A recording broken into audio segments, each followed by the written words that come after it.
안녕하세요. 행복한 TV의 유토입니다. 오늘은 법상 스님의 내 안에 삶의 나침반이 있다 일부 보겠습니다. 당신이 이 지구별에 온 이유. 초기 경전에 보면 인간들이 천상세계에 살다가 내려오게 되었다는 이야기가 나온다. 인간계는 이 우주에서 아주 독특한 존재들이 살아가는 곳이다. 육도윤회의 세계 중 인간계만이 업을 적극적으로 지을 수 있고 또한 수행을 통해 깨달음에 이를 수도 있다. 그런 이유 때문에 고해라고 불리는 고통스러운 삶의 환경에도 불구하고 천상세계의 하늘신들은 인간으로 태어나기를 희망한다고 한다. 천상세계의 즐거움만을 계속해서 누리다 보면 그것도 지루해지는 것이다.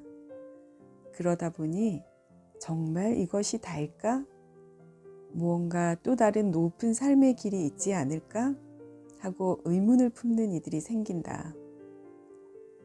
마음을 내는 자에게는 그 길이 보일 수밖에 없듯이 그런 의문을 품은 이들에게 한 줄기 희망의 땅이 보이는 것이다.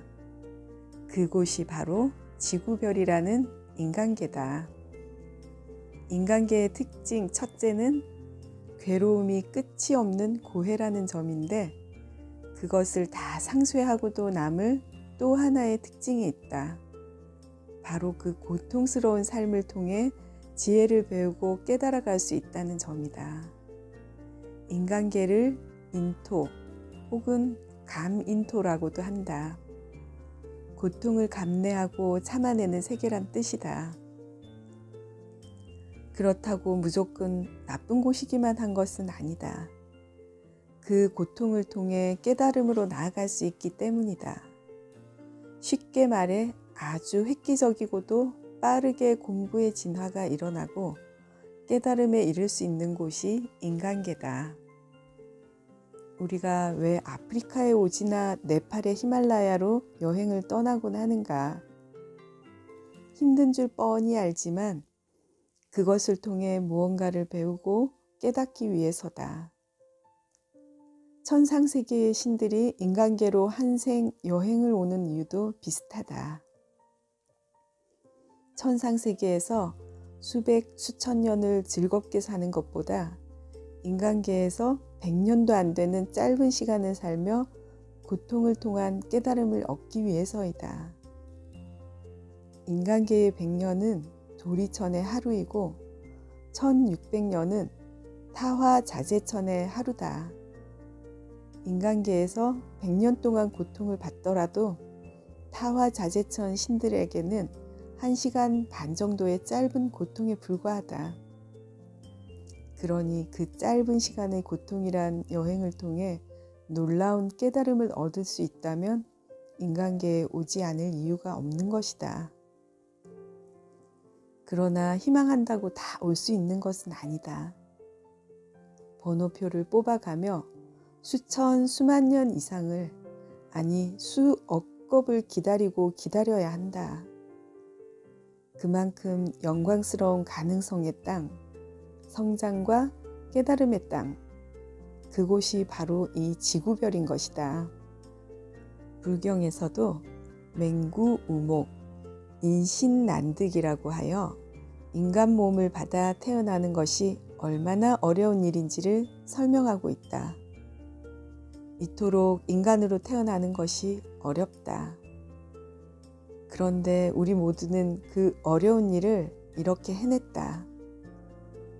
그 수많은 경쟁률을 뚫고 오랜 기다림을 거쳐 드디어 이 땅에 왔다. 깨달음이라는 가능성이 실현되는 가슴 벅찬 희망의 땅, 인간계에 도착한 것이다. 왜 내려왔을까?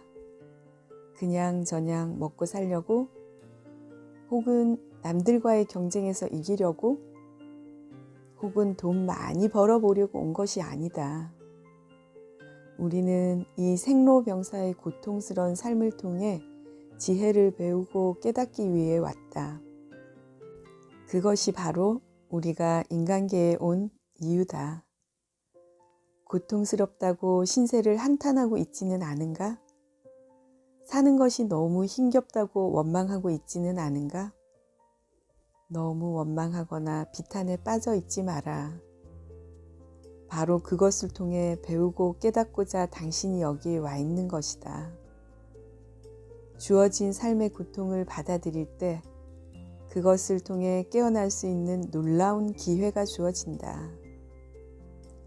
그것은 고통처럼 보이지만 놀라운 성장과 깨달음의 기회인 것이다. 그러니 이 100년도 안 되는 타화 자제천에서 보면 1시간 반 정도밖에 안 되는 짧은 시간을 허망하게 낭비만 해서는 안 될 것이다. 아니, 그럴 시간이 없다. 고통 넘어 그 뒤에 담긴 삶의 의미를 살펴보라.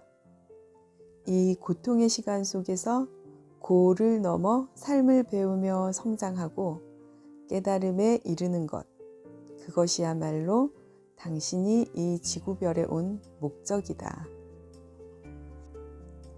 부모와 자식의 인연은 도대체 어떻게 해서 정해지는 것일까? 조금 쉽게 방편으로 이야기를 풀어가 보자.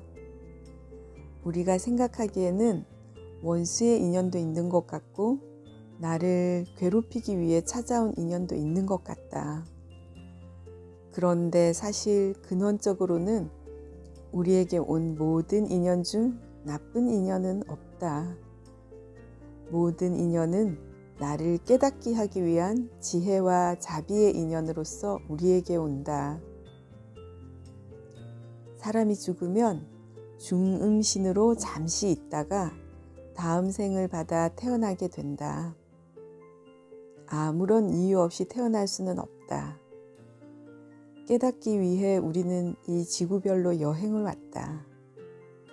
그리고 이 여행을 오기 전 여행 계획과 시나리오에 우리는 근원에서 동의를 했다. 우주 법계가 곧 나와 다르지 않으니 동의하지 않을 수가 없는 것이다. 티베트 사자의 서에 보면 우리의 죽음이야말로 어머니의 품처럼 평온한 순간이며 깨달음의 빛이 열리는 때, 빛으로 안내하는 사자들의 자비로운 도움을 받을 수 있는 때라고 한다.